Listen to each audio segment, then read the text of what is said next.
This segment of the news is brought to you by Sun Oil Limited. Welcome back.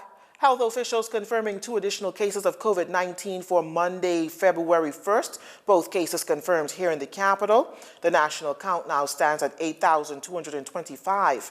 According to the ministry, one of those newly confirmed cases has a history of travel within 14 days. Both new cases are males, and even with 2 new cases, active cases have decreased to 1,206, as 6 persons recovered from the virus on Monday, bringing the total recovered cases to 6,790. 13 active cases are hospitalized, all considered moderately ill. The death toll remains at 176. The Office of the Prime Minister releasing a statement today announcing that the government of the Bahamas has received formal notification from COVAX of the estimated COVID-19 vaccine dose allocation for the first phase of delivery to the Bahamas.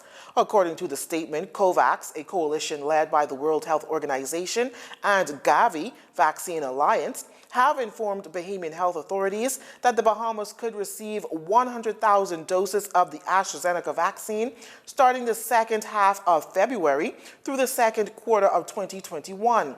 The AstraZeneca vaccine has received emergency use listing approval from the WHO. The National COVID-19 Vaccine Consultative Committee will hold a press conference this coming Thursday at 5 p.m. when more details about the COVID-19 vaccine distribution plan will be released.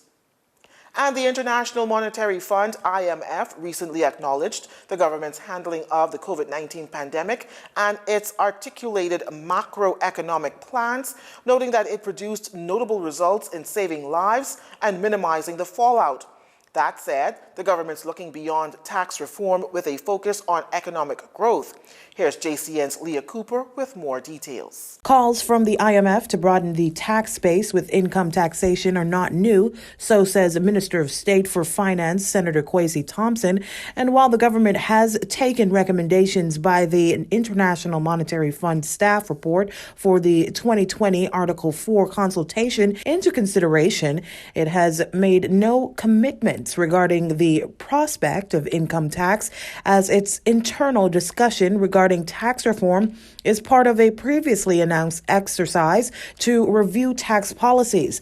In a statement, Senator Thompson says the government takes its commitment to achieving fiscal sustainability seriously, adding that naturally, this includes considering a range of tax reforms to create a more broad-based, equitable system. Just last week, IMF's board of directors in a statement agreed with the government's near-term priority to save lives and livelihoods and the government's decision to postpone the achievement of public debt targets by another 2 years in response to the pandemic. The government at that time, in a statement of its own, said it was pleased to see the IMF board agree. The report also acknowledged the tangible actions the government is taking to accelerate government reforms, particularly with respect to the country's fiscal management. Senator Thompson says the government has already committed to reviewing recommendations made by the Economic Recovery Committee regarding the business license regime and real property tax. However, as been stated before, the government is not contemplating the adoption of a personal income tax regime. He adds that beyond tax reform, the government's top focus is the immediate economic recovery as well as accelerating economic growth over the medium and long term.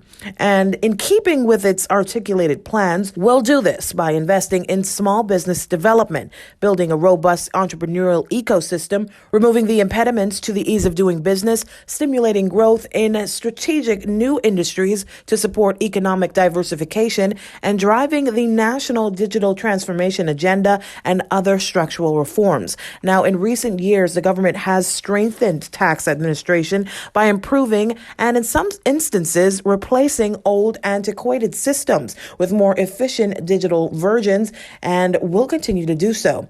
This work includes the ongoing phased rollout of Click to Clear, the new electronic single window at the Customs Department, and the ongoing real property tax project at the Department of Inland Revenue.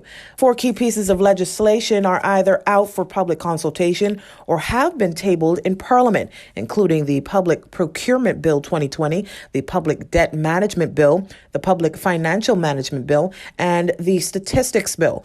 These transformative pieces of legislation will rebuild a new foundation for the country's macroeconomic framework and further shape the culture of fiscal transparency and accountability that was institutionalized with the Fiscal Responsibility Act 2018. Reporting for JCN News, I'm Leah Cooper. You're watching JCN News. Stay with us. This segment of the news has been brought to you by Sun Oil Limited.